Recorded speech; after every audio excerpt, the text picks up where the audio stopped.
வாங்க ஃப்ரெண்ட்ஸ், ஞாயிற்றுக்கிழமைனால வேலை இருக்குதுங்க, என்னால் வீடியோவே போட முடியல. இன்றைக்கி காலையில் சூப்பரான ஆட்டுக்கறியோட துவஞ்சல் குழம்பு தான். இது வந்து அல்சருக்கு ரொம்பவே நல்லதுன்னு சொல்லுவாங்க. அல்சர் உருவாக்குற அந்த பாக்டீரியாவெல்லாம் அழிக்கும்னு சொல்லுவாங்க. அதனால் கண்டிப்பாக மாதத்தில் 2 வாட்டியாவது வாங்கி செஞ்சு சாப்பிடுவோம். ஏன்னா எனக்கு அல்சர் ப்ராப்ளம் இருக்குது. பசங்களுக்குமே இந்த கொழுப்பு ரொம்ப பிடிக்கும். அதனால தான் இது எப்படின்னா ஆட்டுக்கறி ரேட் என்னவோ அதே தாங்க. ஆட்டுக்கறி எப்படி நம்மளுக்கு 1/2 கிலோ 500 அதே போல் தான் இந்த துவஞ்சலும் 1/2 கிலோ 500 அந்த ரேட்டு தான் வரும். ஆனால் சூப்பராக இருக்குங்க. நான் வந்து எப்படி நிறைய வாட்டி இது நிறைய விதமான ரெசிபி கொடுத்துருக்கேன். இன்றைக்கி வந்து நார்மலாக செய்கிற மாதிரி ஒரு ரெசிபி கொடுக்குறேன் பாருங்க. நான் வந்து ஆட்டு துவஞ்சல சூப்பராக வாஷ் பண்ணி எடுத்து வச்சிட்டேன். ஒரு குக்கரில் பார்த்தீங்கன்னாக்கா 2 குழி கரண்டி அளவுக்கு எண்ணெய் கம்மியாகவே ஊற்றிக்கோங்க. ஏன்னா இதில் கொழுப்பு நிறைய இருக்கும். அதனால் 2 குழி கரண்டி அளவுக்கு எண்ணெய் விட்டுட்டு எண்ணெய் காய்ச்ச பிறகு பட்டை லவங்கம் ஏலக்காய் எல்லாமே 2 போட்டுக்கோங்க. அது பொரிஞ்ச பிறகு மீடியம் சைஸ் வெங்காயம் எடுத்து அந்த வெங்காயத்தை பொடியாக கட் பண்ணி போட்டு அது கூட 1 ஸ்பூன் அளவுக்கு மஞ்சள் தூளும் கொஞ்சமாக கல்லுப்பு போட்டு வதக்கிக்கோங்க. தக்காளி பார்த்தீங்கன்னாக்கா ஒரு 2 தக்காளி எடுத்துக்கேன், மீடியம் சைஸ் தக்காளி எடுத்துருக்கேன். அதையுமே போட்டுக்கோங்க பொடியாக கட் பண்ணி. அது கூடவே இஞ்சி பூண்டு பேஸ்ட் ஒரு 1.5 ஸ்பூன் அளவுக்கு போட்டுட்டு தக்காளி இஞ்சி பூண்டு பேஸ்ட் எல்லாம் நம்மளுக்கு நல்லா வதங்கி வரணும். இந்த குழம்புக்கு வந்து உப்பு நிறையலாம் தேவையில்லைங்க, கொஞ்சமாக போடுங்க போதும். ரொம்ப உப்பு போட்டுட்டிங்கன்னா நல்லாவே இருக்காது.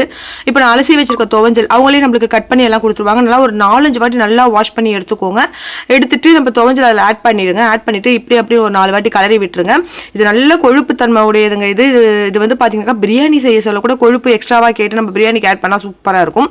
இப்போ நம்ம வீட்லேயே அரைச்ச குழம்பு மிளகாய்த்தூள் 2 ஸ்பூன் அளவுக்கும் அப்புறம் கரம் மசாலா வந்து ஒரு 1.5 ஸ்பூன் அளவுக்கும் போட்டிருக்கேன். இந்த கரம் மசாலா போட்டிங்கனாக்கா நம்மளுக்கு இந்த மட்டன் துவஞ்சல் ஒரு லைட்டாக ஒரு ஸ்மெல் வரும். அது வரவே வராது. நம்ம அதுக்கு தான் நல்லா வாஷ் பண்ணி கொஞ்சம் மஞ்சள் தூள் எக்ஸ்ட்ரா போட்டு செய்யணும். இப்போ எல்லாம் போட்டுட்டு ஒரு 1.5 கப் அளவுக்கு தண்ணி விட்டு நல்லா மிக்ஸ் பண்ணி விட்டுடுங்க. துவஞ்சல மிக்ஸ் பண்ணிட்டு குக்கர் வந்து நம்ம எப்பயும் போல் மூடிட்டு ஒரு 4 விசில் கொடுத்துக்கலாம். நம்ம ஆட்டுக்கறியெல்லாம் அப்படி வேக வைப்போமோ அதே போல் ஒரு 4 விசில் கொடுத்துக்கலாம். இந்த பக்கம் பார்த்தீங்கன்னாக்கா வெங்காயம் தக்காளி தேங்காய் பத்தை ஒரு 3 தேங்காய் பத்தை சோம்பு கசகசா போட்டு நல்லா பேஸ்ட்டாக அரைச்சிட்டேன். இந்த பக்கம் 4 விசில் வந்த பிறகு இந்த அரைச்ச விழுது எடுத்து அதில் ஊற்றிக்கோங்க. ஊற்றிட்டு நல்லா கேஸ் பற்ற வச்சுருங்க. பற்ற வச்சுட்டு நல்லா மிக்ஸ் பண்ணிக்கோங்க. தேங்காவும் அந்த குழம்பு நல்லா மிக்ஸ் ஆகி நல்லா கொதிச்சு வரணும்.